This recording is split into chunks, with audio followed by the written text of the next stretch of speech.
Hey everyone, and welcome back to the channel. If you're watching this, chances are you've experienced that feeling. You know the one. You wake up feeling great, but by mid-afternoon, your jeans feel a size too small, you're gassy, uncomfortable, and you just feel like a balloon. Bloating is one of the most common and frankly annoying health complaints out there. For years, I struggled with it too. I tried everything, cutting out dairy, going gluten-free, drinking more water, but sometimes it felt like nothing truly worked. Today, we're going to pull back the curtain on the real reasons you might be experiencing constant bloating. We'll uncover hidden culprits, and most importantly, I'm going to give you 5 actionable strategies you can implement today to finally get relief. First, let's quickly define what we're talking about. Bloating isn't just feeling full, it's that sensation of your abdomen feeling tight,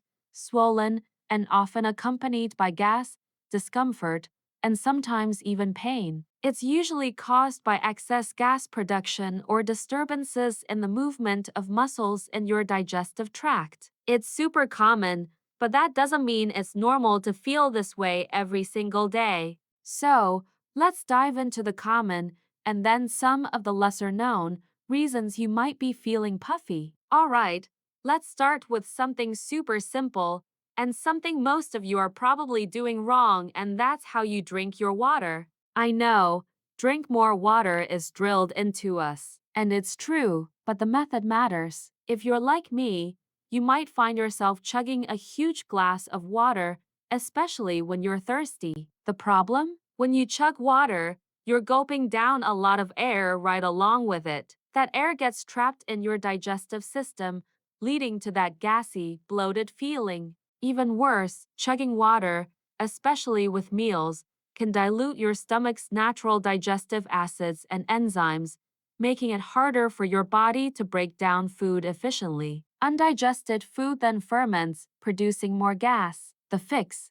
Simple. Sip your water slowly throughout the day. Keep a glass or bottle nearby and take small, frequent sips. Aim to drink most of your water between meals, not heavily during them. This helps your digestion and minimizes swallowed air. Next up, the speed of your eating. In our fast-paced world, we often rush through meals. Eating quickly doesn't just mean you're swallowing more air. It also means you're not chewing your food adequately. Digestion starts in your mouth. Your saliva contains enzymes that begin breaking down carbohydrates. When you don't chew your food thoroughly, you're sending large chunks of partially digested food down to your stomach and intestines. This puts extra strain on your digestive system. It has to work harder, longer, and those larger food particles are prime candidates for fermentation by gut bacteria, leading to gas and bloating. The fix?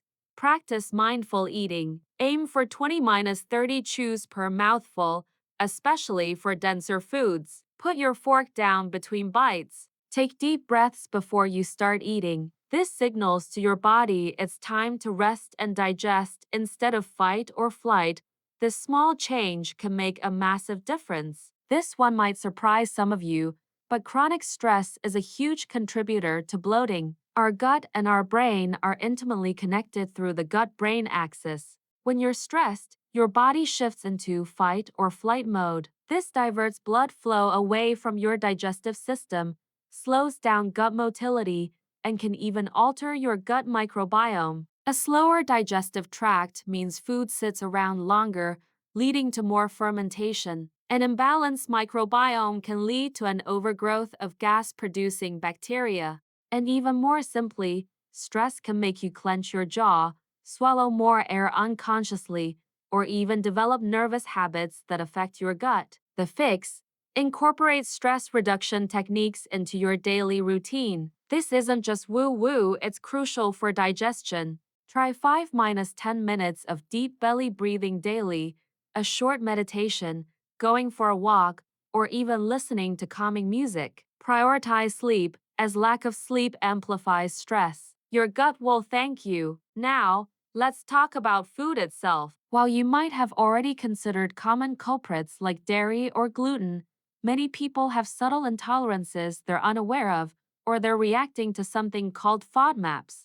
FODMAPs are types of carbohydrates that are poorly absorbed in the small intestine. For sensitive individuals, these can draw water into the gut and be rapidly fermented by gut bacteria, causing significant gas and bloating. Common high FODMAP foods include certain fruits like apples, vegetables like onion and garlic, legumes, wheat, and artificial sweeteners. It's not an allergy, but an intolerance, and the symptoms can be uncomfortable. The fix: this one requires a bit more detective work. If you suspect specific foods are triggers, consider an elimination diet under guidance from a health professional. A low FODMAP diet is often used to identify specific triggers, but it's restrictive and best done temporarily and with professional support. For milder cases, simply keeping a food diary can help you identify patterns. Finally, let's talk about the incredible world inside your gut, your microbiome. You have trillions of bacteria living in your intestines,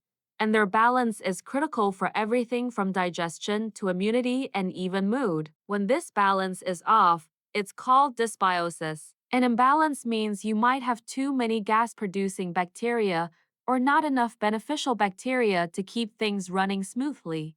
This can be caused by a poor diet high in processed foods, sugar, low in fiber, antibiotic use, chronic stress, or even infections. The fix: focus on nurturing your gut microbiome. Eat more fiber from diverse plant sources like vegetables, fruits, whole grains, nuts, and seeds. Fiber is food for your good gut bacteria. Include fermented foods. Kefir, sauerkraut, kimchi, kombucha can introduce beneficial bacteria. Consider a quality probiotic, especially if you've recently taken antibiotics, but discuss this with your doctor. Reduce processed foods and sugar.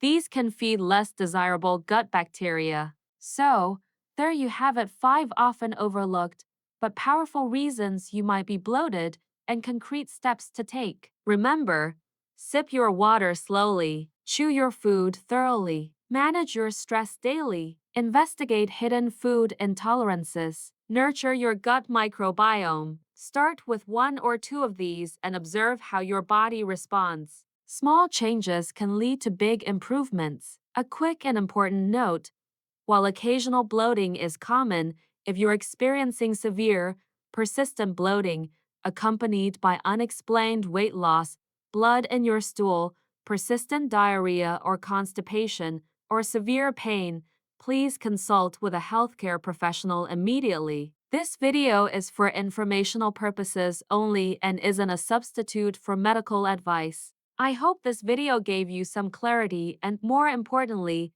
some relief on your journey to a bloat-free life. Which of these tips are you going to try first? Let me know in the comments below. If you found this video helpful, please give it a thumbs up, subscribe to the channel for more evidence-based health tips, and hit that notification bell so you don't miss my next video. Thanks for watching, and I'll see you in the next one. Stay healthy.